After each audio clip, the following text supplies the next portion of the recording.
Hello dear student, जैसा कि मैंने आपसे प्रॉमिस किया था कि मैं आपको सारे के सारे PYQ कराऊंगा। तो आज अपन फर्स्ट लेक्चर के अंदर PYQ की स्टार्टिंग कर रहे हैं। 2011 का आप RPSC की साइट पर अगर देखोगे तो 2011 में ये वाला पेपर दे रखा है सबसे पहले स्टूडेंट कॉर्नर के अंदर। और ये पेपर 2011 का था जो 2017 में कोर्ट के ऑर्डर के द्वारा हुआ। तो एक एक करके धीरे धीरे RPSC के मैं सारे पेपर आपको सॉल्व करवा दूंगा। चलो आओ स्टार्ट करते हैं क्वेश्चनों को। तो ध्यान रखना 2011 वाला पेपर है जो 2017 में हुआ था। The bond order of O2 N2 Li2 and He2। O2 N2 Li2 और He2 के लिए बंध क्रम के मान बताइए। यानी कि जो क्वेश्चन आपसे पूछा गया है ये क्वेश्चन अणुकक्षक सिद्धांत का है, मॉलिक्यूलर ऑर्बिटल थ्योरी का, अणुकक्षक सिद्धांत का। अणुकक्षक सिद्धांत में आपको याद रखना है जो क्वेश्चन और भी आया हुआ है कि जो सिद्धांत है जिन साइंटिस्टों के द्वारा दिया गया उनका नाम क्या था, हुंड और मुलिकन। किसने दिया है? हुंड और मुलिकन नामक वैज्ञानिक ने। अब ये बात कर रहा है किस किस की? O2 N2 O2 N2 Li2 और He2 के बंध क्रम पूछ रहा है, बॉन्ड ऑर्डर। बंध क्रम क्या होता है, बॉन्ड ऑर्डर क्या होता है? किसी भी अणु में दो परमाणुओं के बीच बनने वाले बंधों की संख्या ही आपकी बंध क्रम या फिर बॉन्ड ऑर्डर कहलाती है। ठीक है, ओके। सुनो, बॉन्ड ऑर्डर निकालने का तरीका है, जो सिस्टम है वो आप याद रखना 14 पे 3 होता है। अगर इलेक्ट्रॉनों की संख्या 14 होगी तो बंध क्रम का मान 3 होगा। जैसे नाइट्रोजन दे रखा है, नाइट्रोजन के पास कितने इलेक्ट्रॉन होते हैं? 7, लेकिन 2 N2 हैं तो 7 दूनी 14 हो गया। परमाणु क्रमांक का डबल कर लो ना, 7 दूनी 14। यानी कि नाइट्रोजन और नाइट्रोजन के बीच में कितने बॉन्ड बने हुए हैं? आपके 3 बॉन्ड बने हुए हैं। यानी कि इसके लिए बंध क्रम का मान कितना हो गया? 3 हो गया। ठीक है ना। अब आगे चलता हूं मैं। 15, 16, 17, 18, 19 और 20। वैसे इधर चलता हूं, 13, 12, 11 और 10। अब चाहे इधर जाओ चाहे इधर जाओ, चाहे लेफ्ट साइड मूवमेंट करो चाहे राइट साइड मूवमेंट करो, 0.5 को माइनस करते चलो। इट मीन्स 2.5, 2.0, 1.5, 1.0, 0.5 और 0.0। सेम इधर ही चलो, इधर 2.5, ये आपका 2.0, 1.5 और ये आपका 1.0। ओके रिपोर्ट है भैया। ऑक्सीजन के लिए बात करें, ऑक्सीजन का परमाणु क्रमांक 8, 8 दूनी 16। 16 का मतलब क्या हो गया? 16 का मतलब हो गया 2। यानी कि ऑक्सीजन के लिए बंध क्रम का मान 2 है। N2 में नाइट्रोजन का परमाणु क्रमांक 7, 7 दूनी 14, 14 पे 3। इसके लिए बंध क्रम का मान कितना हो गया? 3 हो गया। अब इन्हीं ऑप्शनों से मैच हो जाएगा इतने से। हालांकि He2 तो बनता ही नहीं है। ये देखो, तो आपका क्या दे रखा है? O2 के लिए तो 2 होता है, N2 के लिए 3 होता है। पहले ऑप्शन से ही हो रहा है। ये नहीं है, ये नहीं है, ये नहीं है, तो आंसर क्या है? पहला। 2, 3, 1, 0। He2 अणु का तो निर्माण ही नहीं होता, अस्तित्व ही नहीं होता, एग्जिस्ट ही नहीं होता। Orientation of orbitals in space is depicted by quantum number. किस क्वांटम संख्या के द्वारा कक्षकों के अभिविन्यास को प्रदर्शित किया जाता है? क्वेश्चन है आपका एटॉमिक स्ट्रक्चर का।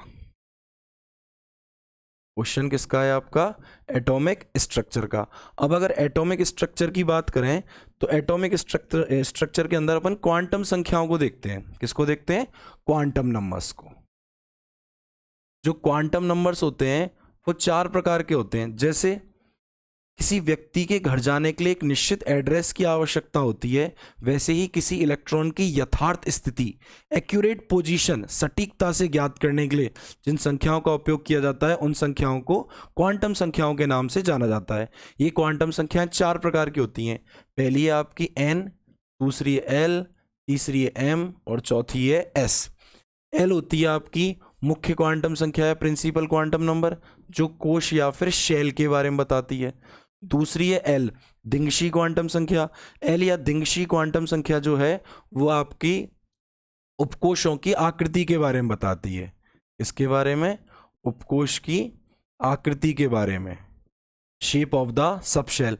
जैसे एस उपकोश की आकृति गोलाकार स्फेरिकल होती है, पी की डंबलाकार होती है, इस तरीके से। जो एम है, एम यानी कि चुंबकीय क्वांटम संख्या, मैग्नेटिक क्वांटम नंबर। ये जो मैग्नेटिक क्वांटम नंबर है या चुंबकीय क्वांटम संख्या है, ये कक्षकों के अभिविन्यास के बारे में बताती है। Orientation of the orbitals. अभिविन्यास का मतलब क्या है? अभिविन्यास का मतलब है कि कौन सा कक्षक किस अक्ष पर उपस्थित है। जैसे पी एक्स एक्स अक्ष पर है, पी वाई वाई पर है, और एस क्या है आपकी? स्पिन क्वांटम नंबर, चक्रण क्वांटम संख्या। इलेक्ट्रॉन के चक्रण के बारे में बताती है कि वो क्लॉकवाइज घूम रहा है या फिर एंटी क्लॉकवाइज। तो देखिए, तो ये आपसे क्या पूछ रहा है कि कौन सी क्वांटम संख्या अभिविन्यास के बारे में बताती है। तो एन बताती है कोश के बारे में, एल बताती है उपकोश के बारे में, एम बताती है कक्षकों के अभिविन्यास के बारे में। It means answer is fourth. अगला क्वेश्चन है, according to the reaction KMnO4 plus 2H2O plus 3Fe2 plus equals to MnO2, और ये रिएक्शन है। Equivalent mass of KMnO4, molar mass ये रहा। क्वेश्चन ये कह रहा है कि आपको एक अभिक्रिया दे रहा है, ठीक है, और अभिक्रिया देने के बाद ये पेपर इंग्लिश में ही है RPSC की साइड पे, बाकी सारे पेपर हिंदी में, तो अपन वहां से कर लेंगे, परेशान मत हो ना, हिंदी में बता ही रहा हूँ। इक्विवेलेंट मास यानी कि तुल्यांकी भार पूछ रहा है, किसका? KMnO4 का, और इसके लिए अणुभार कितना दिया गया है? 158। तो इंपॉर्टेंट बात यह है कि आपको क्या निकालना है? तुल्यांकी भार। कौन सा भार आपको निकालना है? तुल्यांकी भार।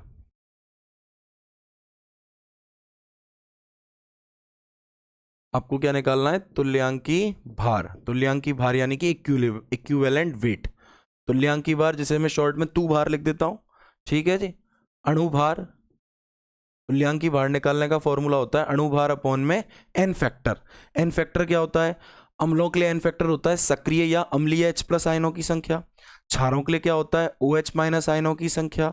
लवणों के लिए क्या होता है? या तो धन आयनों की संख्या या ऋण आयनों की संख्या। आपके नोट्स में कंप्लीट है, सब कुछ हो रखा है, ये अपनी सिर्फ क्लासेस हैं जिससे आपका जो तैयारी है वो और अच्छे से बूस्ट हो सके।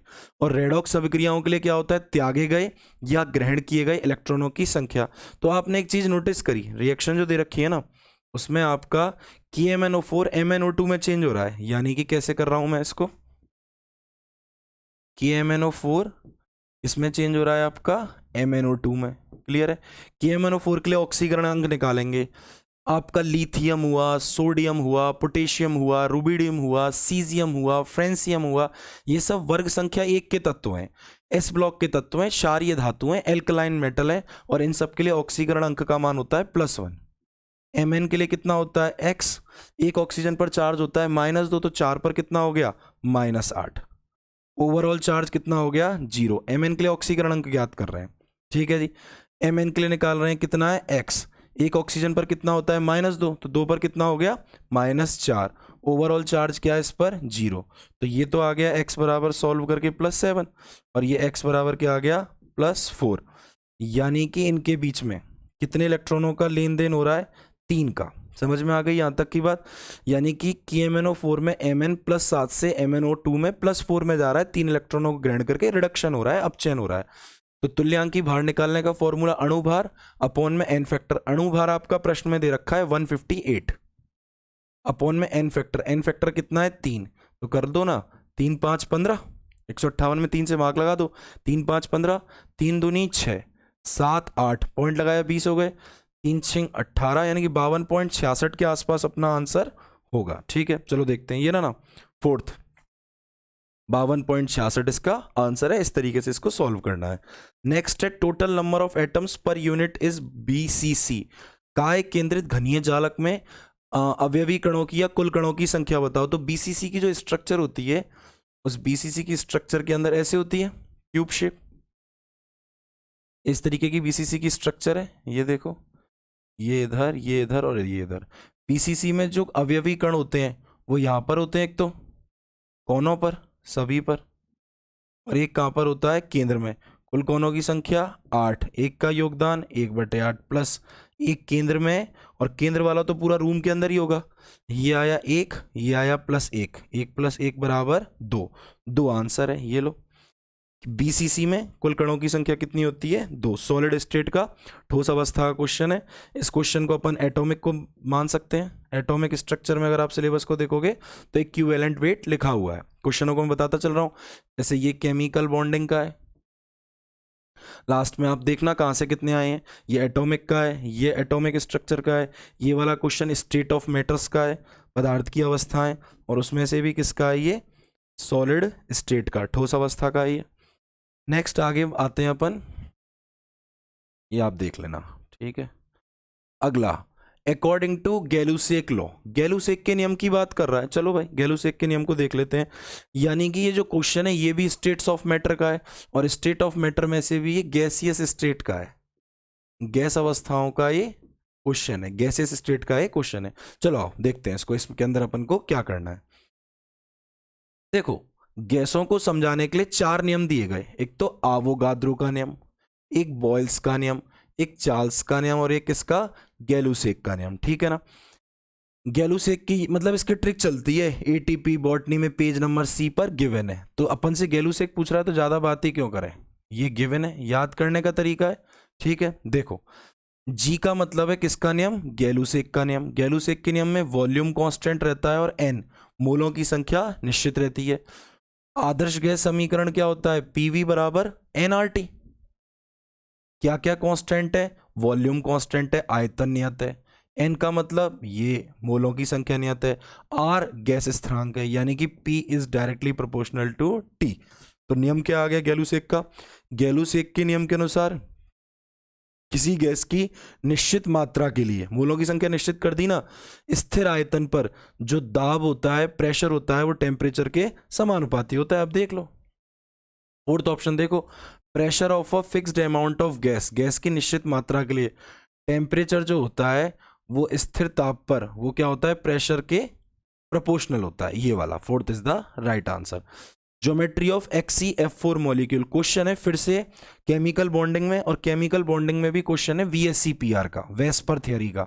VSEPR theory, valence shell electron pair repulsion theory, संयोजकता कोश बंद इलेक्ट्रॉन युग्म प्रतिकर्षण सिद्धांत। साइंटिस्ट का नाम याद रखेंगे, ग्लेस्पी और नाइहोम नाम है जिसने दिया, ग्लेस्पी और नाइहोम, और फिक्स है इसके पोस्टुलेट सेकंड से क्वेश्चन आता ही आता है, चाहे ग्रेड फर्स्ट का पेपर हो चाहे ग्रेड सेकंड का पेपर हो। XeF4 में केंद्रीय परमाणु कौन है, जीनॉन। जीनॉन के लिए संकरण निकालना है, यानी कि एन निकालना है। एन निकालने का फॉर्मूला क्या होता है, बाह्यतम कोश में इलेक्ट्रॉनों की संख्या। अब helium, neon, argon, krypton, xenon, radon वर्ग 18 के सदस्य हैं। अक्रिय गैसें हैं या उत्कृष्ट गैसें हैं जिनके बाह्यतम कोश में कितने इलेक्ट्रॉन होते हैं, 8, प्लस एकल बंध बनाने वालों की संख्या। एकल बंध बनाने वालों की संख्या जैसे hydrogen, fluorine, chlorine, bromine, iodine, 4 fluorine है, जोड़ दो और 2 का भाग लगा दो, ये आ गया 6। 6 का मतलब क्या हो गया, संकरण हाइब्रिडाइजेशन sp3d2। यानी कि केंद्रीय परमाणु जीनोन के आसपास 6 और परमाणु होने चाहिए थे, लेकिन यहां पर तो इसके पास केवल कितने, 4। तो ये केस कौन सा बना आपका, 4+2 का। sp3d2 संकरण में 4+2 के केस पर VSEPR थ्योरी में जो शेप होती है वो कैसी होती है, स्क्वायर प्लेनर, वर्ग समतलीय। पिछली बार के अगर 2024 के पेपर को देखें तो 2024 के पेपर में ClF3 मॉलिक्यूल दिया था, और ClF3 मॉलिक्यूल का संकरण के साथ साथ डायग्राम पूछा था उसने कि डायग्रामेटिक रिप्रेजेंटेशन कैसे करते हैं। क्योंकि sp3d2 संकरण में जितने भी एंगल होते हैं, जितने भी कोण होते हैं, सब कितने के होते हैं, 90 डिग्री के। तो इसके अंदर जब अपन पहला लोन पेयर लगाते हैं तो वो कहीं भी लग सकता है डायग्राम में, डायग्राम पूछे जा रहे हैं, ठीक है। जीनॉन पहला लोन पेयर कहीं भी लग सकता है, सपोज दैट मैंने यहां लगाया ऊपर की तरफ, तो ये फिक्स है कि दूसरा लोन पेयर जो आएगा ना वो इसके एंटी पोजीशन पर आएगा। 2025 के पेपर का स्टेटमेंट भी है, आया भी है, गलत स्टेटमेंट दे रखा है, ठीक है। उसने पूछा था कौन कौन से कथन सही हैं, स्टेटमेंट ये था कि लोन पेयर उस स्थिति पर आना चाहता है जहां पर प्रतिकर्षण का मान अधिकतम हो। नहीं नहीं नहीं, प्रतिकर्षण का मान अधिकतम नहीं, न्यूनतम हो। प्रतिकर्षण जितना कम होगा ऊर्जा उतनी कम होगी, ऊर्जा जितनी कम होगी जीवन में स्थायित्व उतना ज्यादा होगा, ये वो कंसेप्ट है। Among the following ions the most polarizable is, इन सभी में सबसे ज्यादा ध्रुवणकारी क्षमता किसकी होगी, यानी कि ये क्वेश्चन है फायांस के नियम का, या फैजांस रूल बोल लो। फायांस रूल हमें क्या बताता है, ये भी 2025 का स्टेटमेंट है, स्टेटमेंट वाला क्वेश्चन है। फायांस का नियम हमको ये बताता है कि आयनिक बंध में, कौन से बंध में, आयनिक बंध में अगर कौन से लक्षणों की व्याख्या करनी हो, सहसंयोजक लक्षणों की व्याख्या करनी हो, तो उसके लिए अपन किसका नियम पढ़ते हैं, फायांस का नियम पढ़ते हैं। और इंपॉर्टेंट बात, सहसंयोजक बंध में आयनिक लक्षणों की व्याख्या करनी हो तो अपन क्या पढ़ते हैं, द्विध्रुव आघूर्ण या फिर डाइपोल मूवमेंट की स्टडी अपन करते हैं। फैजांस रूल ये कहता है कि आयनिक बंध में सहसंयोजक लक्षण जब बढ़ेंगे जब धनावेश का आकार पॉजिटिव का कैटायन का जो साइज है वो छोटे से छोटा होना चाहिए, जबकि जो ऋणायन है एनायन का आकार बड़े से बड़ा होना चाहिए। अब ऑप्शन में ऋणायन दे रखे हैं F- Cl- Br- और I-।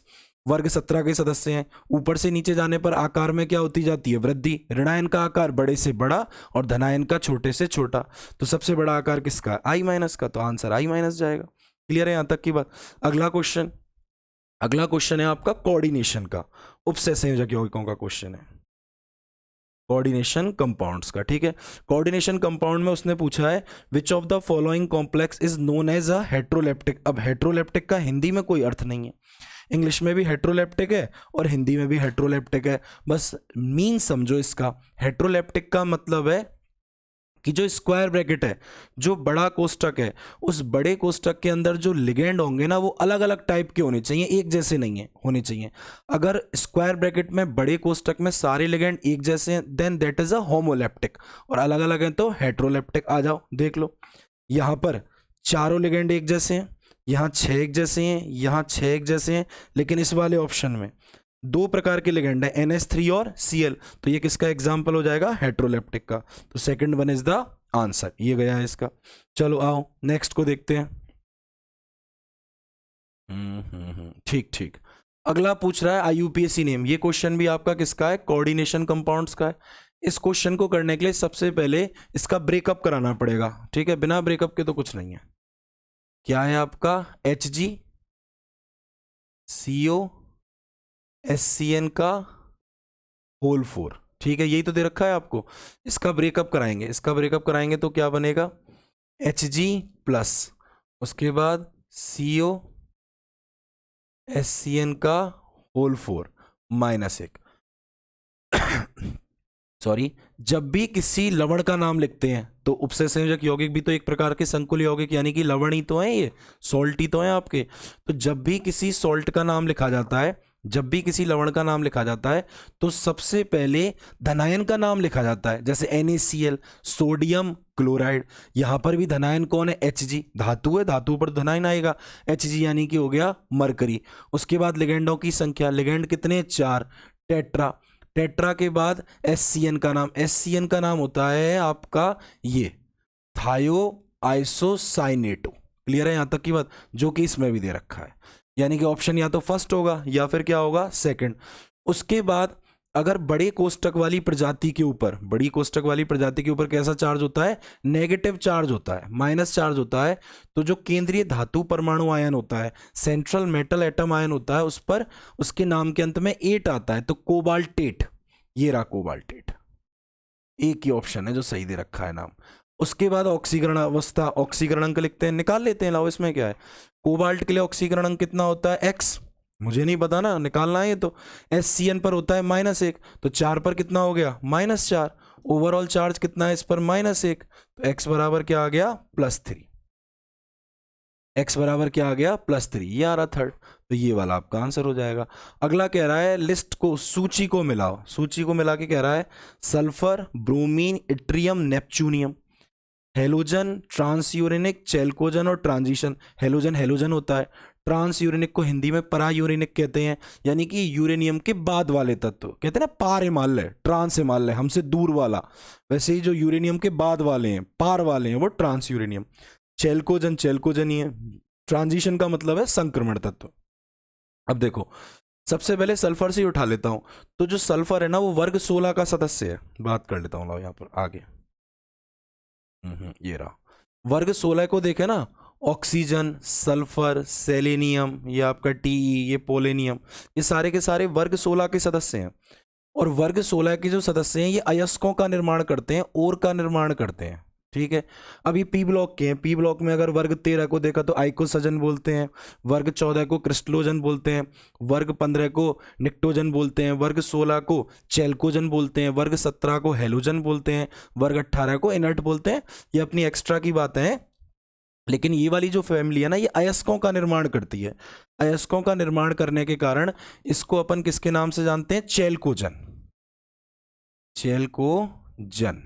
क्लियर है यहां तक की बात, तो आ जाओ, ये तो क्लियर हो गया, ये वाला इसको मिलाते हैं सबसे पहले, यानी कि सल्फर कौन है, चेल्कोजन, यानी कि पहले का सी किसमें भैया, पहले में ही दे रखा है, ये तो हो गया काम, ऑप्शन देख के ही हो रहा है, पर आगे भी कर लेते हैं। Bromine, fluorine, chlorine, bromine, iodine, astatine, वर्ग 17 हेलोजन बोलते हैं, मिला डालो। दूसरे का ये इट्रियम। इट्रियम जो है वो आपका द्वितीय संक्रमण श्रेणी का तत्व है, यानी कि डी ब्लॉक का तत्व है। डी ब्लॉक में सीरीज है ना, 3D series, 4D series, 5D series, 6D series. जो 3D सीरीज है, 3D सीरीज कहां से स्टार्ट होती है? स्कैंडियम 21 से लेके जिंक 30 तक। उसके बाद जो 4D सीरीज है, वो 4D सीरीज स्टार्ट होती है इट्रियम 39 से लेके कैडमियम 48 तक। उसके बाद जो 5D सीरीज है ना, वो 5D सीरीज स्टार्ट होती है लैंथिनम 57 से, फिर स्पेस लेती है, मतलब F ब्लॉक एलिमेंट आ जाते हैं, लैंथेनाइट तत्व आ जाते हैं। देन स्टार्ट होती है हैफनियम 72 से, और फिर आगे जाती है हाइग्रेशियम Hg 80 तक। क्लियर है यहाँ तक की बात? 6D है, 6D स्टार्ट होती है एक्टिनम 89 से, फिर गैप लेती है क्योंकि एक्टिनोइड तत्व या F ब्लॉक तत्व आ जाते हैं। गैप लेने के बाद ये जाती है रदरफोर्डियम तक 104 तक, उसके बाद कॉपरनीशियम 112 तक। तो डी ब्लॉक में जिंक, कैडमियम, मरकरी और कॉपरनीशियम को अगर छोड़ दिया जाए तो इसके अलावा जितने भी शेष तत्व बचते हैं डी ब्लॉक के, उनको संक्रमण तत्व कहते हैं। तो इट्रियम संक्रमण तत्व है। संक्रमण तत्वों की परिभाषा ये दी जाती है, डी ब्लॉक के वे तत्व जिनकी सामान्य अवस्था में या किसी महत्वपूर्ण ऑक्सीकरण अवस्था यानी कि +2 में उनके पास डी जो उपकोष होता है वो अपूर्ण होता है, संक्रमण तत्व कहलाते हैं। तो ये लो, इट्रियम को मिला दो। इट्रियम किससे मिला आपका? ट्रांजिशन से, संक्रमण से। तो तीसरे का डी, पहले ऑप्शन से ही हो रहा है, एलिमिनेशन मेथड लगा सकते हो आप। नेपच्यूनियम ट्रांस यूरेनिक है, परायूरेनिक तत्व है। तो पहला आंसर बहुत सिंपल क्वेश्चन था। अगला क्वेश्चन अच्छा मानता हूं मैं। अगला क्वेश्चन है कि Cl2O7 जो है वो बेसिक क्षारीय ऑक्साइड है, अम्लीय ऑक्साइड है, उदासीन ऑक्साइड है और एम्फोटोरिक यानी कि उभयधर्मी ऑक्साइड है। चलो ये क्वेश्चन में इस क्वेश्चन को दूंगा मैं इलेक्ट्रॉन नेगेटिविटी से। इस क्वेश्चन में जो कंसेप्ट है वो किसका है? आपका इलेक्ट्रॉन नेगेटिविटी का। और ये क्वेश्चन जो है ये मिक्स होके आया है ब्लॉक से, यानी कि इसमें पी ब्लॉक भी है, इसमें डी ब्लॉक भी है और इसमें एफ ब्लॉक भी है, तो उससे मिक्स होके आया है। अगला वाला क्वेश्चन जो है वो इलेक्ट्रॉन नेगेटिविटी का। लाओ इलेक्ट्रॉन नेगेटिविटी चेक करते हैं। इधर देखो, ऑक्साइड का अगर नेचर चेंज, मतलब ऑक्साइड का नई स्लाइड लेता हूँ। इलेक्ट्रॉन नेगेटिविटी से हो रहा है ये। इलेक्ट्रॉन नेगेटिविटी की बात करें तो आवर्त सारणी में जब अपन लेफ्ट टू राइट मूव करते हैं, तो लेफ्ट टू राइट मूव करने पर वर्ग 18 को छोड़ दो। इलेक्ट्रॉन नेगेटिविटी के बारे में पॉलिंग ने बताया, एक्स से प्रदर्शित करते हैं, कोई स्पेसिफिक यूनिट नहीं होती, निकाला जाता है इसको मुलिकन पैमाने पर और आपका पॉलिंग पैमाने पर। काफ़ी सारी बातें अभी अपन क्वेश्चन सॉल्व कर रहे हैं। किसी दिन मैं अलग से इलेक्ट्रॉन नेगेटिविटी क्लास लेके आपको करा दूंगा। वैसे जो मेरे स्टूडेंट हैं लगभग 15,000 हैं, उन्होंने तो सारा कंप्लीट कर ही रखा है, उनकी कॉपी में है ही ये वाला। और ये आपका top to bottom, left to right और top to bottom. Left to right जाने पर वर्ग 18 को छोड़ दें तो इलेक्ट्रॉन नेगेटिविटी क्या होती है? बढ़ती जाती है। जबकि टॉप टू बॉटम जाने पर इलेक्ट्रॉन नेगेटिविटी क्या होती जाती है? कम होती जाती है। तो एक छोटी सी सिस्टम है, थोड़ा सा याद रखना है। पहले आवर्त में याद रखो हाइड्रोजन को, हीलियम को छोड़ दो, मैं कह रहा था ना अक्रिय गैसों को छोड़ दो। दूसरा, ये सेकंड पीरियड है, दूसरे में है lithium, beryllium, boron, carbon, nitrogen, oxygen और फ्लोरीन। तीसरे पीरियड में कौन है आपके? Sodium, magnesium, aluminium, silicon, phosphorus, sulphur, chlorine और आर्गन। छोड़ दो। क्लियर है यहाँ तक की बात? अब मैंने आपसे क्या कहा, आपने सुनी मेरी बात है? मैंने कहा लेफ्ट टू राइट जाने पर बढ़ती है और ऊपर से नीचे जाने पर घटती है। हाइड्रोजन के इलेक्ट्रॉन नेगेटिविटी का मान होता है 2.1, कोई यूनिट नहीं होती। लिथियम के लिए होती है 1.0 और सोडियम के लिए होती है 0.9। ऊपर से नीचे जाने पर घटती जा रही है। लिथियम से बेरिलियम पर गया, 0.5 बढ़ा दो, 1.5, 2.0, 2.5, 3.0, 3.5 और ये आपकी 4। क्लियर है? सोडियम की 0.9, 1.2, 0.3 बढ़ा रहा हूँ, 3 की टेबल चला रहा हूँ, 3 का पढ़ा, 15, 18 और 21। सल्फर के लिए होती है थोड़ी सी 0.4 बढ़ती है, 2.5 और क्लोरीन के लिए होती है 3.0। सर इतना सब क्यों बता रहे हो भाई? क्वेश्चन सॉल्व करना है, सिलेक्शन लेना है, तो सिलेक्शन के लिए तो आपको ये सब बताना ही पड़ेगा। तो सुनो, अगर डेल्टा EN का मान, विद्युत ऋणता में अंतर का मान 2.0 से कम होता है तो वो ऑक्साइड एसिडिक नेचर का होता है, अम्लीय प्रवृत्ति का होता है। अगर डेल्टा EN का मान, विद्युत ऋणता में अंतर का मान लगभग 2 से 2.2 के बीच में होता है, तो वो जो आपका ऑक्साइड होता है वो उभयधर्मी एम्फोटोरिक प्रवृत्ति का होता है। और अगर डेल्टा EN का मान, किसका मान, डेल्टा EN का मान 2.2 से ज्यादा होता है, तो वो क्षारीय प्रवृत्ति का होता है। अब आपको क्वेश्चन में कौन दे रखा है, Cl2O7। कुछ नहीं करना, बड़ी वाली डेल्टा EN मतलब दो विद्युत ऋणताओं का अंतर, ऑक्सीजन और क्लोरीन में ऑक्सीजन की 3.5 है और क्लोरीन की कितनी है, 3 है, माइनस कर दो।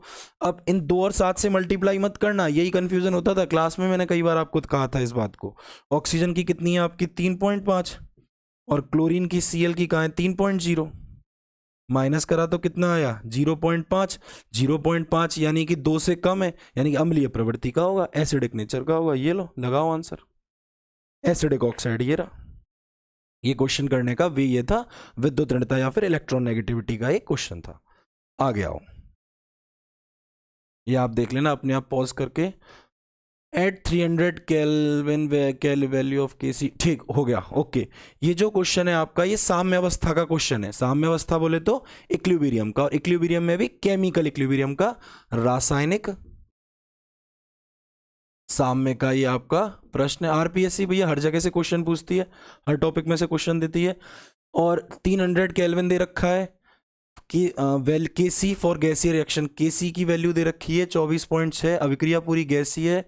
कैलकुलेट द वैल्यू Kp निकालना है, R दे रखा है 0.082 litre ATM, kelvin inverse mole inverse. चलो आ जाओ, यानी कि आपसे Kp पूछ रहा है और मैंने खूब रटवाया है आपको। Kp बराबर क्या होता है, Kc RT की पावर डेल्टा Ng, ठीक है। पेपर में कई बार फॉर्मूला भी आया है इसका, तो याद रखना। आगे P आता है, मेरा नाम Prachish, C for Chaudhary, Prachish Chaudhary, P पहले आएगा, C बाद में आएगा। Kp बराबर Kc RT की पावर डेल्टा Ng। डेल्टा, अच्छा अभिक्रिया क्या दे रखी है एक बार उसको भी देखते हैं। B+A दे रखा है, मैं शॉर्ट में लिख रहा हूं अपने तरीके से।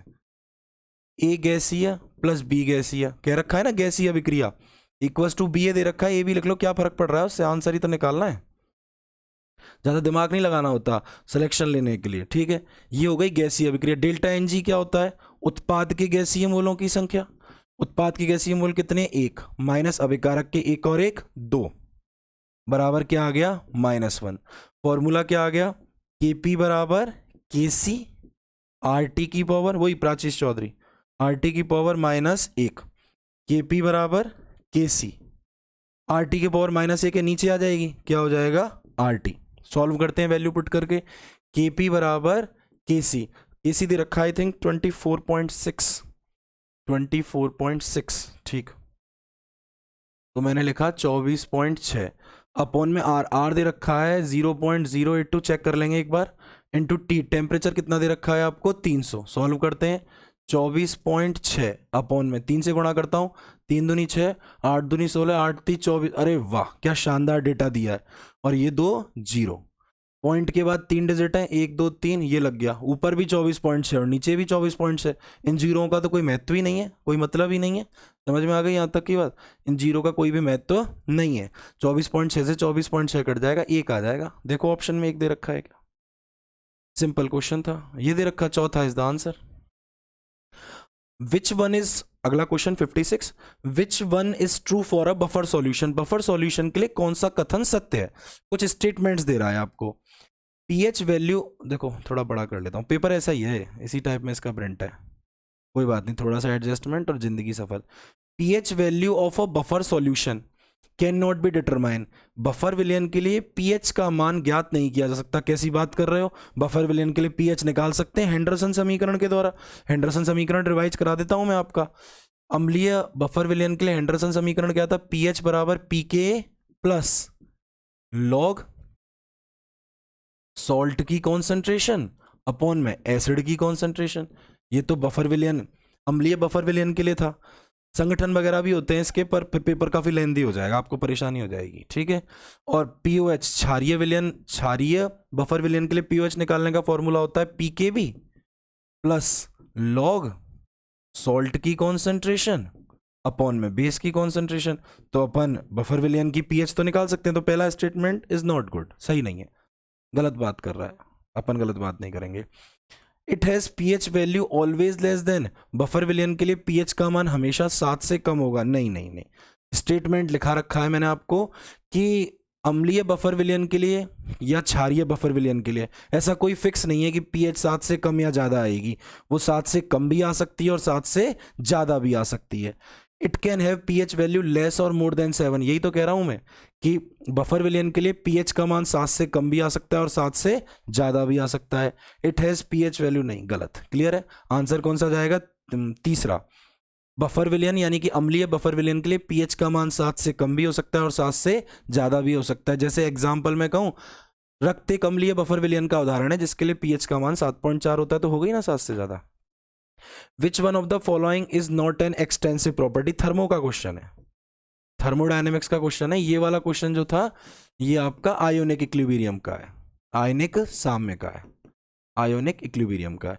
अगला क्वेश्चन थर्मोडायनेमिक्स का है, थर्मोडायनेमिक्स सिलेबस में से हटा दी गई है, लेकिन फिर भी अगर आप जानना चाहो तो एक्सटेंसिव प्रॉपर्टी है आपकी टेम्परेचर। ज़्यादा टाइम नहीं लूंगा मैं आपका। अगला क्वेश्चन है, अगला क्वेश्चन है आपको एक रिएक्शन दे रहा है और इस रिएक्शन को बैलेंस करवा रहा है। देखो, द बैलेंस्ड केमिकल रिएक्शन, हालांकि बैलेंसिंग का एक प्रॉपर वे है, लेकिन पेपर में इतना टाइम थोड़ी है अपने पास कि प्रॉपर वे से करें, सारे कामों को लिख के थोड़ी आना है, अपन को तो आंसर बताना है। वो आंसर कैसे बताना है वो अब आपके ऊपर डिपेंड करता है। तो देखो, मैं तो कहता हूं इस क्वेश्चन को ऑप्शन से करो, और क्वेश्चन है आपका रेडॉक्स का, बैलेंसिंग का, अभिक्रिया को संतुलित करने का। तो देखो, कोई चक्कर में नहीं फंसना, मैं बता रहा हूं, मेरे चक्कर में आओ तुम। 8 Fe 8 Fe हो गया हिसाब बराबर, 1 Cl 1 Cl, क्या बच गया इधर? 4 ऑक्सीजन बच गए। इधर इधर आता हूं मैं, इधर क्या बच गए? 4 ऑक्सीजन, और इधर क्या बच गए आपके? 8 हाइड्रोजन।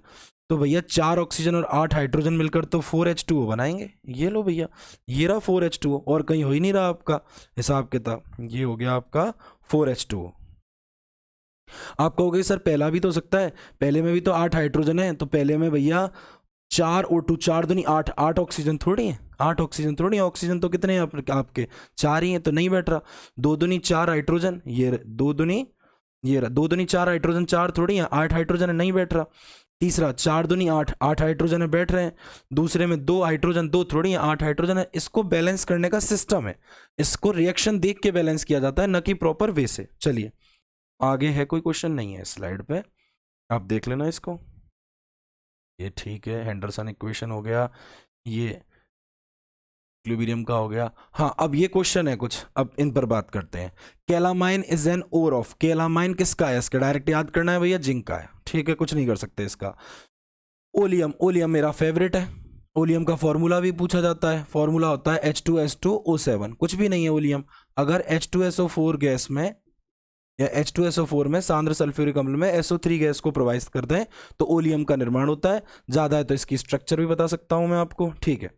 स्ट्रक्चर है इसकी, sulphur double bond oxygen, double bond oxygen, oxygen sulphur, oxygen, 5 oxygen हो गई, ये 6 और एक ये 7 ऑक्सीजन, 2 बंदी तो बनाती है, देख लो स्ट्रक्चर को, ये ओलियम की स्ट्रक्चर है और इसको पायरोसल्फ्यूरिक एसिड के नाम से भी जाना जाता है। Next question 61, which one of the example of electrophile, निम्न में से कौन सा इलेक्ट्रॉन स्नेही का उदाहरण है?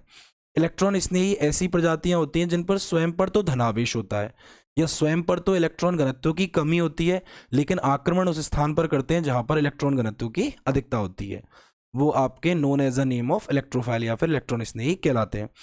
इलेक्ट्रॉन स्नेहियों का वर्गीकरण अगर क्लासिफिकेशन देखें तो इनका वर्गीकरण कैसे किया जाता है? धनावेशित प्रजातियां, NO+, नाइट्रोसोनियम, याद आया, NO2+, nitronium, acylium, CH3COO positive, ठीक है, डाईएजोनियम, इस तरीके से R positive, Cl positive, Br positive, I positive. इसके अलावा रिक्त P कक्षक वाली प्रजातियां, रिक्त D कक्षक वाली प्रजातियां, अपूर्ण अष्टक वाली प्रजातियां, ठीक है ना, अष्टक का विस्तार करने वाली प्रजातियां, PCl5, SF6, IF7, ठीक है। उसके अलावा कुछ पाई बॉन्ड वाले। अब एक होता है न्यूक्लियोफाइल, नाभिक स्नेही। न्यूक्लियोफाइल या नाभिक स्नेही यानी खुद पर नेगेटिव चार्ज, खुद पर इलेक्ट्रॉन घनत्व की अधिकता और आक्रमण वहां जहां पर पॉजिटिव चार्ज होगा। अपोजिटिव पर तो अटैक होगा, पॉजिटिव करेगा नेगेटिव पर, नेगेटिव करेगा पॉजिटिव के ऊपर, ये सिस्टम चलता है। अब देखो H2O को देखो, न्यूक्लियोफाइल होने के लिए नेगेटिव होना चाहिए, लोन पेयर होना चाहिए, कार्ब धात्विक यौगिक जैसे RMGX ग्रीन यार अभिकर्मक, जैसे RLI सुपर ग्रीन यार अभिकर्मक, R2CuLi कोरे हाउस में यूज करते हैं जिल मांस में। आ जाओ, बात ज्यादा जा रही है। H2O में ऑक्सीजन के पास 2 लोन पेयर होते हैं, यानी कि ये तो नाभिक किस नहीं है, ये नहीं है, ये तो इलेक्ट्रोफाइल पूछ रहा है। R3N 3 degree amine lone pair होते हैं, नहीं है। R2NH ये भी आपकी 2 डिग्री अमीन है, नाइट्रोजन के पास लोन पेयर, तो ये भी नहीं है। बचा कौन, BF3 आंसर है। रीजन, BF3 के पास रिक्त कक्षक होते हैं, रिक्त p कक्षक, वेकेंट p ऑर्बिटल के कारण ऐसा होता है। Identify the group which is ortho directing, ठीक है, ये आपका ग्रेजुएशन पोर्शन में से है, और एक तरीके से GOC का ही क्वेश्चन अपन इसको मान सकते हैं, मान कह सकते हैं, GOC का ही। एग्जाम्पल में आपको देखो कितने सिस्टम से क्वेश्चन है, COOH NH2 NO2 और CN, क्या क्या दे रखा है आपको। आपको एक तो दे रखा है COOH, एक दे रखा है NH2 निर्देशकारी प्रभाव पूछ रहा है, और आई थिंक एक दे रखा है NO2 और एक दे रखा है साइनाइड। चलो देखते हैं, नोट आउट करते हैं, स्ट्रक्चर से ही पता चल जाएगा। C डबल बॉन्ड O और OH, ये COOH हो गया, बेंजोइक एसिड हो गया, मतलब ये NH2 लगा दिया, एनिलीन हो गई, ये नाइट्रोबेंजीन बना देता हूं मैं इसको स्ट्रक्चर खोल के, ये हो गई आपकी nitrobenzene, that one is cyanide, cyanobenzene. अब आप तीनों में एक चीज को नोटिस कर रहे हो, देखो ऐसा ही होता है, 3 ऑप्शन एक जैसे होते हैं, एक अलग होता है, थोड़ा सा सिस्टमेटिक अगर काम पढ़ाई करिए तो काम हो जाएगा, कोई बड़ी बात नहीं है, ठीक है। केमिस्ट्री का ज़्यादा तो नहीं कह रहा मैं आपसे, इधर देखो ध्यान से, क्या कहा, यहां पर भी डबल बॉन्ड है, यहां पर भी डबल बॉन्ड है, और यहां पर भी पाई बॉन्ड है, यानी कि इन तीनों में एक जैसी स्ट्रक्चर है, इसमें नहीं है, आंसर यही है। अब देखो सुनो कैसे करते हैं इसको, कार्बन और ऑक्सीजन में किसकी विद्युत ऋणता ज्यादा है, ऑक्सीजन की, यानी कि ऑक्सीजन क्या करेगा, इलेक्ट्रॉनों को खींचेगा, इसका -R लगेगा, -R लगेगा तो रिंग में कैसा चार्ज आएगा, पॉजिटिव चार्ज। कहां कहां पर आएगा पॉजिटिव, ऑर्थो पर और पैरा पर, ठीक है। यहां पर NH2 नाइट्रोजन के पास लोन पेयर है, रिंग में अंदर आएंगे, इसका लगेगा +R लगता है, अपोजिट आता है तो रिंग में आएगा नेगेटिव, नेगेटिव और नेगेटिव। क्लियर है यहां तक की बात। NO2 का क्या लगेगा, ऑक्सीजन की विद्युत ऋणता नाइट्रोजन से ज्यादा है, अभी अभी अपन देख रहे थे पीछे, नाइट्रोजन की तो 3 है और ऑक्सीजन की 3.5 है, ये इधर जाएंगे और ये इधर जाएंगे, यानी कि इसका लग रहा है आपका, इसका भी -R लग रहा है, माइनस लगेगा तो पॉजिटिव आएगा ऑर्थो और पैरा पर। ओके रिपोर्ट है, समझ में आ गई ये वाली बात आपको। अच्छा सुनो, साइनाइड में ये इधर जाएगा, इसका भी -R लगेगा, यहाँ पर क्या आएगा, पॉजिटिव पॉजिटिव पॉजिटिव और पॉजिटिव। तो जो एरोमेटिक यौगिक होते हैं उनकी अभिलाक्षणिक अभिक्रियाएं होती हैं इलेक्ट्रॉन स्नेही प्रतिस्थापन अभिक्रियाएं, इलेक्ट्रोफिलिक सब्सटीट्यूशन रिएक्शन। तो जो इलेक्ट्रोफाइल है ना, इलेक्ट्रोफाइल यानी कि पॉजिटिव चार्ज वाली प्रजाति, अब पॉजिटिव कहाँ अटैक करेगी, जहां पर नेगेटिव होगा, नेगेटिव यहीं पर है, ये लो यही आंसर है NH2 वाला, that one is the answer. आगे देखो नेक्स्ट वन, ठीक ठीक, अच्छा उधर रह गया एक और देखते। क्वेश्चन ये है, फ्रीडल क्राफ्ट रिएक्शन यानी कि बेंजीन वाली है ना, 2 टाइप की होती है, फ्रीडल क्राफ्ट एल्काइलेशन और एसाइलेशन, ठीक है। एक में तो बनती है आपकी एल्किल बेंजीन और एक में बनती है acyl benzene. Friedel craft reaction is not given by, Friedel craft reaction कौन नहीं देता, ऑप्शन देखते हैं अपन इसके, तो कहीं आगे पीछे हो गई है स्लाइड, एक सेकंड मिल जाए कहीं ना कहीं, हाँ यहाँ आ गए हैं, ये वाला फ्रीडल क्राफ्ट रिएक्शन किसके द्वारा नहीं दी जाती, तो आंसर है एनिलीन के द्वारा, जिनका +R लगता है वो फ्रीडल क्राफ्ट रिएक्शन शो नहीं करते, ठीक है। आ जाओ वापस वहीं चलते हैं।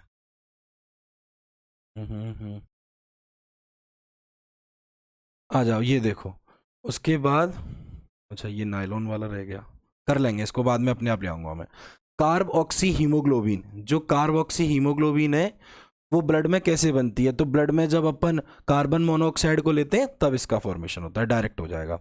Ortho sulphobenzamide is also known as a name, तो ये तो इसको तो आपका एक तरीके से सेकेरीन है, क्लियर है यहाँ तक की बात, डायरेक्ट याद करना है।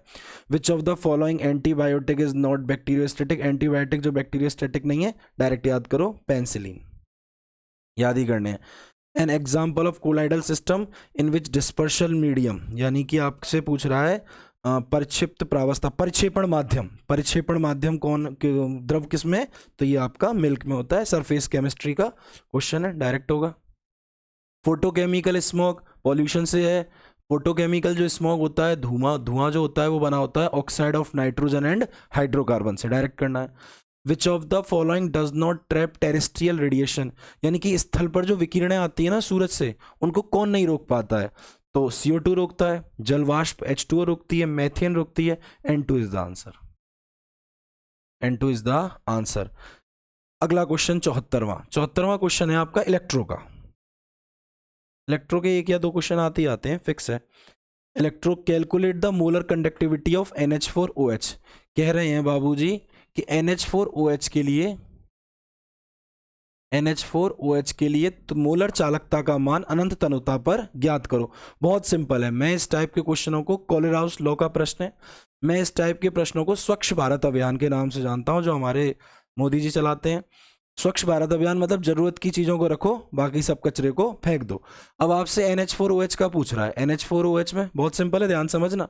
NH4OH में NH4 और OH दो चाहिए आपको, जो चाहिए उनको प्लस करो, जो नहीं चाहिए उनको लाइफ में से क्या करो, माइनस करो। NH4OH दे किसका रखा है, NaCl का, ठीक है भैया, NaCl का दे रखा है, शायद 126.4 एग्जैक्टली। द नेक्स्ट वन दे रखा है NaOH के लिए वैल्यू दे रखी है। NaOH के लिए वैल्यू कितनी दे रखी है, 248.4। NaOH को अपन को जरूरत है क्योंकि यहां पर भी OH है और यहां पर भी OH है, ठीक है। उसके बाद NH4Cl भी दे रहा है। NH4Cl कितना दे रहा है आपका, 149.8। Okay, got it.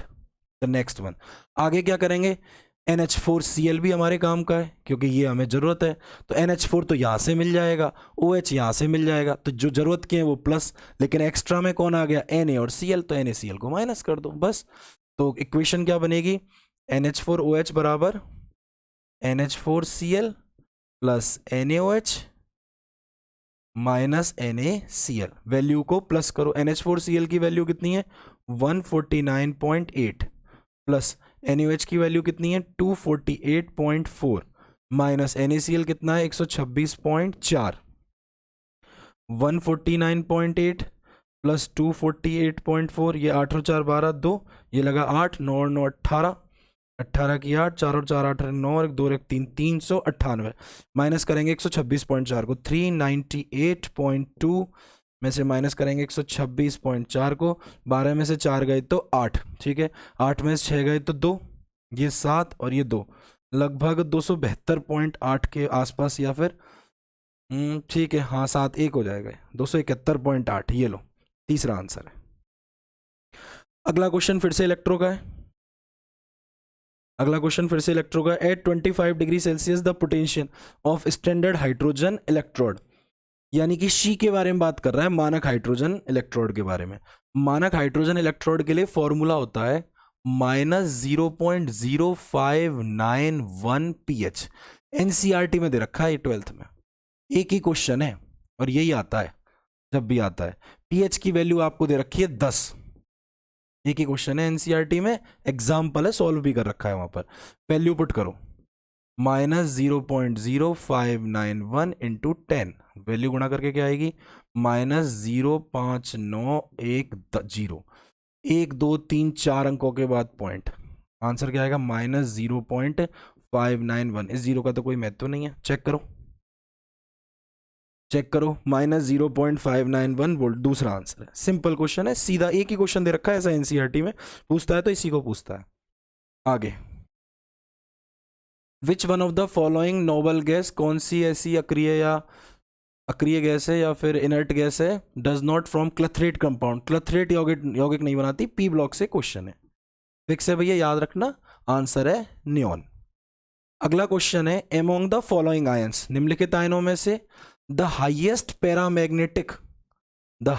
Paramagnetic movement is of, यानी कि सबसे ज्यादा पैरामैग्नेटिक कौन है, पैरामैग्नेटिक का मतलब है अनुचुंबकीय प्रवृत्ति का, अनुचुंबकीय बोले तो जिसमें नंबर ऑफ अनपेयर्ड इलेक्ट्रॉन सबसे ज़्यादा होंगे, जिसमें अयुग्मित इलेक्ट्रॉनों की संख्या सबसे ज़्यादा होंगी, वो उतना ही ज़्यादा पैरामैग्नेटिक प्रवृत्ति का होगा। अब आप कर लेते हैं, लाओ इसको सॉल्व। ठीक है, वेनेडियम दे रखा है आपको, Mn दे रखा है आपको, कोबाल्ट दे रखा है आपको, और निकल दे रखा है। तो वेनेडियम, स्कैंडियम, टाइटेनियम, वेनेडियम, ये 23 हो गया, ये आपका 25 हो गया, ये आपका 27 होता है, और ये आपका 28 होता है। ठीक है, इलेक्ट्रॉनिक विन्यास लिखेंगे इसके लिए, आर्गन, आर्गन तक 18 हो जाएगा ना सबके लिए, आर्गन, आर्गन पूरा लिखने की कोई जरूरत नहीं है, और आर्गन 18, 18, 18 और 18। क्लियर है यहां तक की बात? इसका क्या होगा, 3D 4s, 3D 4s, 3D 4s, 3D series की तो है, प्रथम संक्रमण श्रेणी के तत्व हैं सारे। आज 18 और 2 20, 18 और 2 20 और 3 23, 18 और 2 20 और 5 25, 18 और 2 20 और 7 27, 18 और 2 20 और 8 28। लेकिन वेनेडियम कौन सी ऑक्सीकरण अवस्था में, +3 में, +3 में, यानी कि 3 इलेक्ट्रॉन निकल गए, क्या बचा 3D2, 2 अयुग्मित इलेक्ट्रॉन है। Mn किस में, +2 में, 2 निकल गए, तो बचा 3D5, 1 2 3 4 5। ठीक है ना, टी में आपके 5 अयुग्मित इलेक्ट्रॉन है। कोबाल्ट किस में दे रखा है आपको, कोबाल्ट दे रखा है +2 में, +2 का मतलब कितने इलेक्ट्रॉन निकल गए, 2, बचा 7, 1 2 3 4 5 6 7, 3 अयुग्मित इलेक्ट्रॉन है। निकल, निकल निकल निकल निकल निकल +2, +2 का मतलब है 3D8, 3D8 का मतलब हो गया 1 2 3 4 5 6 7 8, 2 अयुग्मित इलेक्ट्रॉन रह गए, यानी कि सबसे ज्यादा अयुग्मित इलेक्ट्रॉन, अनपेयर्ड इलेक्ट्रॉन Mn में, Mn में, Mn में, Mn+2 में। That is the answer. अगला एफ ब्लॉक का क्वेश्चन है, which of the following lanthanide element is not found in nature. Samarium है, रेडियो एक्टिव है, बनाया जाता है। Which one of the following is not the role of calcium in human body. Calcium का human body में काम क्या नहीं है। कैल्शियम क्या करता है, रक्त का थक्का, प्रोथ्रोम्बिन को थ्रोम्बिन में चेंज करना, मसल्स को कॉन्ट्रैक्ट करना, हार्ट बीट्स को कंट्रोल करना, ये सब काम है। तो ये कह रहा है इनिशिएशन ऑफ ब्लड क्लॉटिंग, रक्त स्कंदन को प्रारंभ करता है, बिल्कुल सही बात है। ठीक है, ये तो पूछ रहा है कौन सा काम नहीं है। Trigger the contraction of muscle, मतलब पेशियों का संकुचन करता है, सही है। Maintain regular beating of the heart, हृदय की जो धड़कन है उनको रेगुलर रखता है, पेशियों को संकुचित कराएगा। तो हृदय भी तो एक तरीके की पेशी है ना, स्वैच्छिक पेशी, आप मेरे से ज्यादा जानते हो। Serve to transport and store oxygen, oxygen को परिवहन करता है और स्टोर करता है। नहीं नहीं नहीं, ऐसा कुछ भी नहीं है। ऑक्सीजन का ट्रांसपोर्टेशन और स्टोरेज का काम तो आरबीसी का है, फिर आरबीसी क्या करेगी। ठीक है ना। अगला क्वेश्चन है केमिकल काइनेटिक्स का, the T half of which of the following type of reaction is inversely proportional to the initial concentration of reaction. कौन सी काइनेटिक्स का, यानी कि रासायनिक बलगतिकी का क्वेश्चन है, रासायनिक बलगतिकी, केमिकल काइनेटिक्स का क्वेश्चन है। और मैक्सिमम टाइम ना केमिकल काइनेटिक्स में से 1 या 2 क्वेश्चन आते हैं, और ज्यादातर फर्स्ट ऑर्डर में से ज्यादा आते हैं। ठीक है, the T half of which of the following type of reaction is inversely proportional to the initial concentration of reactant। ठीक है, देखो इसको अपने सिलेबस के अंदर 3 टाइप की रिएक्शन दे रखी हैं। एक तो 0 ऑर्डर रिएक्शन, सेकंड ग्रेड की बात कर रहा हूँ ना, एक पेपर ही सेकंड ग्रेड का है, फर्स्ट ऑर्डर रिएक्शन, और एक कौन सी आपकी सेकंड ऑर्डर रिएक्शन। अगर अपन 0 ऑर्डर रिएक्शन के लिए बात करें तो 0 ऑर्डर रिएक्शन के लिए टी हाफ निकालने का फॉर्मूला है, या फिर टी 50%, अर्धा यू काल निकालने का फॉर्मूला होता है T half is equal to A0 upon में 2K0। तो 2 कांस्टेंट है, के कांस्टेंट है, वेग नियतांक, तो T half is directly proportional to A0। A0 कहलाती है अभिकारकों की प्रारंभिक सांद्रता। तो शून्य कोटि की अभिक्रियाओं के लिए अर्धा यू काल अभिकारकों की प्रारंभिक सांद्रता के समानुपाती होता है। फर्स्ट ऑर्डर रिएक्शन के लिए टी हाफ या टी 50% निकालने का फॉर्मूला होता है 0.693 अपॉन में के। ओके रिपोर्ट है। यहां पर तो सांद्रता का कोई पद ही नहीं है, यानी कि प्रथम कोटि की अभिक्रियाओं के लिए अर्धायु काल सांद्रता पर निर्भर ही नहीं करता। सेकंड ऑर्डर रिएक्शन के लिए, द्वितीय कोटि की अभिक्रियाओं के लिए अर्धायु निकालने का फॉर्मूला होता है टी हाफ बराबर 1 अपॉन में के डॉट ए। के कांस्टेंट है, कांस्टेंट हटाऊंगा तो प्रोपोर्शनल का साइन लगाऊंगा, यानी कि T half is inversely proportional to 1 में ए। ए क्या है यहाँ पर? अभिकारकों की प्रारंभिक सांद्रता। और यही पूछ रहा है कि कौन सी कोटि की अभिक्रियाओं के लिए अर्धायुकाल अभिकारकों की प्रारंभिक सांद्रता के इनवर्सली प्रोपोर्शनल होता है, इनवर्सली प्रोपोर्शनल होता है, व्यतिक्रमानुपाती होता है। आंसर है सेकंड ऑर्डर। अगला question, in cold climate water gets frozen into the car radiator damaging it. हाँ जी, अगला क्वेश्चन है आपका सॉल्यूशन का, विलियन का क्वेश्चन है। ये यूं कह रहा है कि जहां पर बहुत ज्यादा ठंड पड़ती है उन जगहों पर जो कार होती हैं, गाड़ियां होती हैं, उनके रेडिएटर में जो पानी जमा डाला जाता है वो जम जाता है, जिसकी वजह से रेडिएटर खराब हो सकता है। Radiator damaging it. To avoid this, इस समस्या को दूर करने के लिए एंटी फ्रीजिंग एजेंट प्रति हिमकारी के रूप में इथाइलिन ग्लाइकोल का यूज करते हैं। Calculate the amount of ethylene glycol to be added to 3 kg of water to prevent it from freezing at -6 degree Celsius. ये पूछ रहा है कि इथाइलिन ग्लाइकोल की उस मात्रा को परिकलित करो जिसको डालने से जो जल का फ्रीजिंग पॉइंट है, जो उसका जमाव बिंदु है, वो -6 डिग्री सेल्सियस पर आ जाए। यानी कि साफ सीधी बात है, क्वेश्चन सॉल्यूशन का है और सॉल्यूशन में भी क्वेश्चन किसका है? कॉलिगेटिव प्रॉपर्टी का, अणुसंख्य गुणधर्मों का। अणुसंख्य गुणधर्म निकालने का इसका फॉर्मूला होता है डेल्टा टीएफ बराबर KF dot M. Small M यानी कि मोललता होती है यहाँ पर, मोलैलिटी। मोललता को इसलिए लेते हैं, यह आया था फर्स्ट ग्रेड में क्वेश्चन। मोललता को इसलिए लेते हैं क्योंकि मोललता तापमान से अप्रभावित रहती है। डेल्टा टीएफ क्या होता है? डेल्टा टीएफ दो तापमानों का अंतर है, और दो तापमानों का अंतर चाहे मैं केल्विन में निकालूं चाहे मैं सेल्सियस में निकालूं वो सेम ही आता है। डेल्टा टीएफ बराबर freezing point of solvent minus freezing point of solution. Clear है यहां तक की बात? तो वो डेल्टा टीएफ आपको दे रहा है, देखो इधर इसको निकलवा रहा है। वो कह रहा है कि कितना डाला जाए कि जो फ्रीजिंग है ना वो कितने पर हो जाए? -6 डिग्री सेल्सियस पर। तो ये कैसे होगा आपका?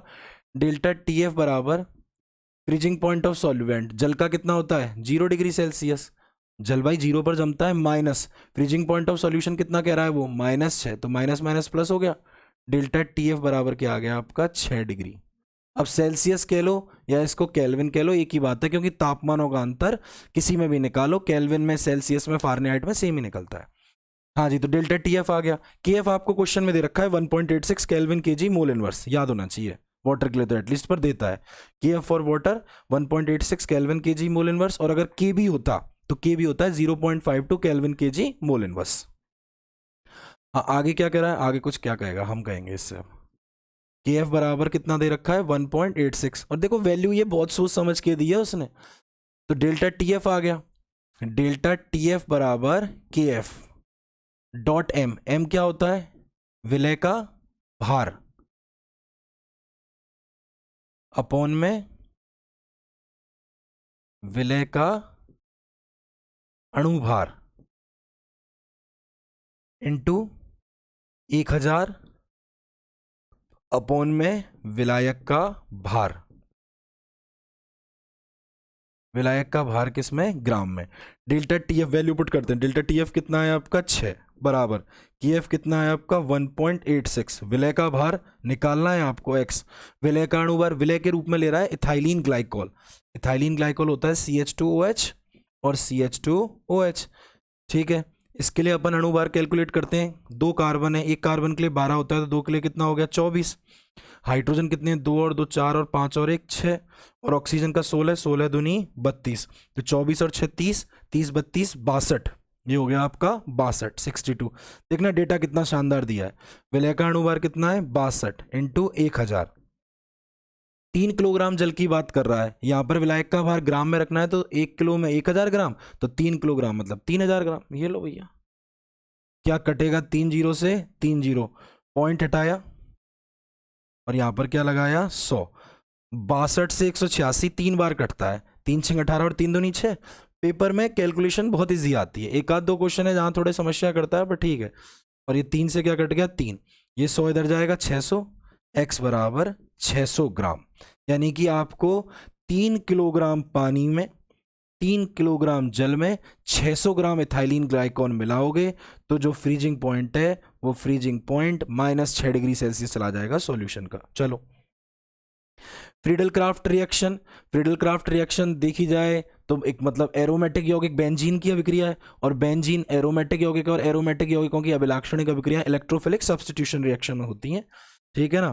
तो ये रहा सीधा सीधा सब्स्टिट्यूशन रिएक्शन, प्रतिस्थापन अभिक्रिया। पहला ऑप्शन है योगात्मक अभिक्रिया, दूसरा है विलोपन अभिक्रिया एलिमिनेशन रिएक्शन, तीसरा है आपका सब्स्टिट्यूशन रिएक्शन प्रतिस्थापन अभिक्रिया है, और चौथा रीअरेंजमेंट। तो सीधा सीधा है the number of DNA molecule पर मेटाफेज क्रोमोसोम है। छोड़ो इसको।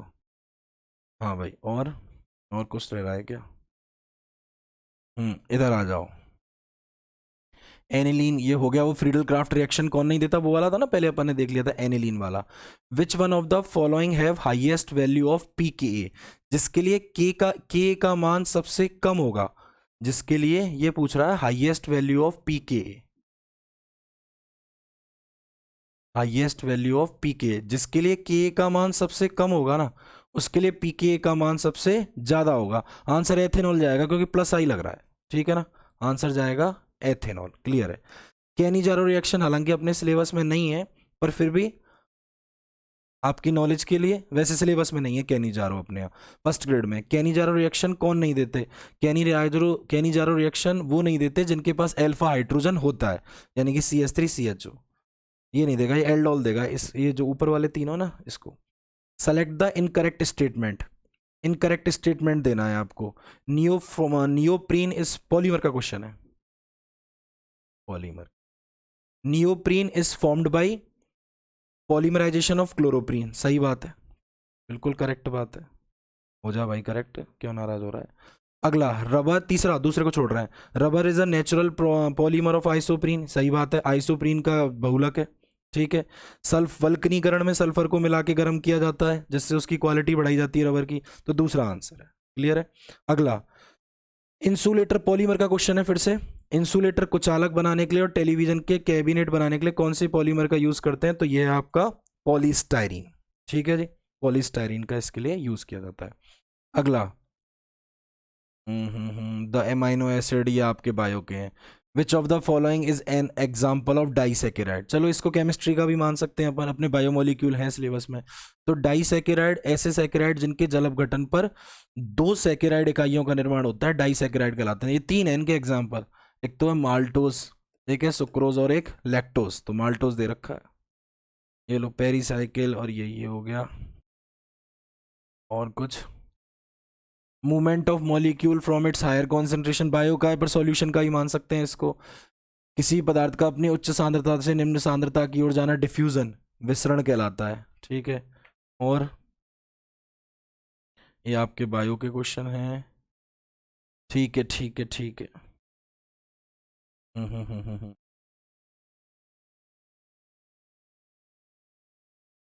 हाँ जी, ये अच्छा, ये क्वेश्चन है, इसको देख लेंगे, पता चल जाएगा कहाँ आएगा। एड्सॉर्प्शन बैंड इन आईआर स्पेक्ट्रा, आईआर का क्वेश्चन है, ठीक है। और पूछ रहा है कार्बोनिल यौगिकों के लिए जो आईआर स्पेक्ट्रा आता है उसकी पीक कितने पर आती है? तो आंसर है 1720 सेंटीमीटर इनवर्स पर आती है। अगला क्वेश्चन है आपका स्पेक्ट्रो का, स्पेक्ट्रो में भी यूवी स्पेक्ट्रोस्कोपी का, और ये क्वेश्चन है बियर लैम्बर्ट लॉ का। बियर लैम्बर्ट लॉ क्या कहता है? एक तो है आपका बियर्स लॉ और एक है आपका लैम्बर्ट्स लॉ। बियर्स लॉ कहता है कि जो अवशोषणांक है, एब्जॉर्बेंस है, वो आपकी सांद्रता के समानुपाती होता है, जबकि लैम्बर्ट लॉ कहता है कि अवशोषणांक सेल में, जो सेल लिया गया है उसमें जो दूरी है, डिस्टेंस है, उसके समानुपाती होता है। LHS बराबर है तो RHS बराबर हो जाएंगे, A बराबर epsilon dot C dot L। अब आपको क्या दे रखा है? द एब्जॉर्बेंस ऑफ A गुणा 10⁻⁴ m, यानी कि आपको एक विलयन है जिसकी सांद्रता दे रहा है C, 1 गुणा 10⁻⁴ m में दे रहा है, इज 2.0, यानी कि अवशोषणांक का मान है, A का मान है, एब्जॉर्बेंस का मान है 2.0, और कह रहा है कि इन अ सेल ऑफ 2 सेंटीमीटर, लेंथ दे रहा है आपको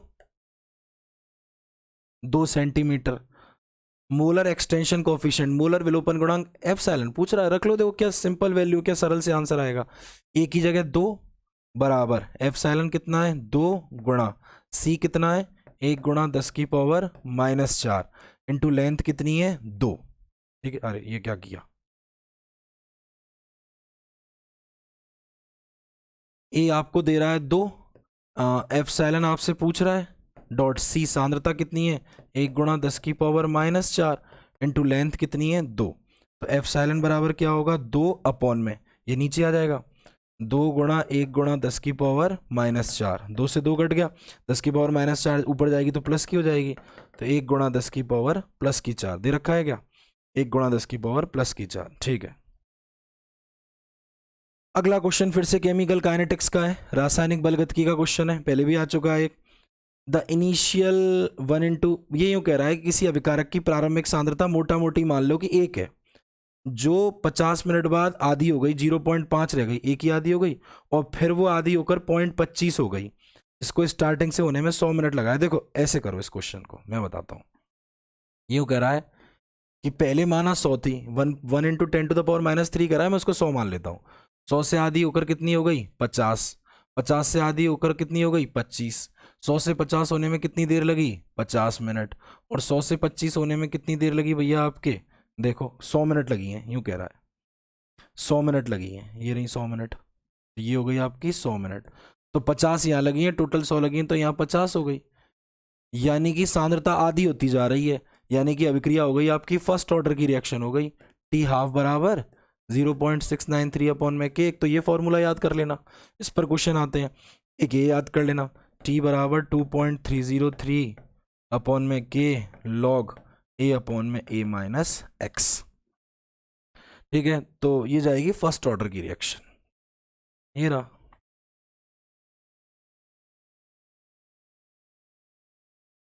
आगे आगे, ठीक है छोड़ो, बायो क्वेश्चन है, बायो के क्वेश्चन है,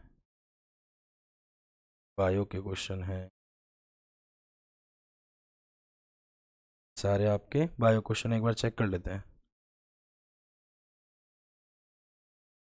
ये आपके फिजिक्स के हैं,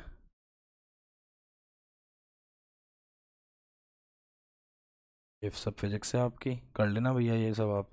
ये अपनी केमिस्ट्री के हैं,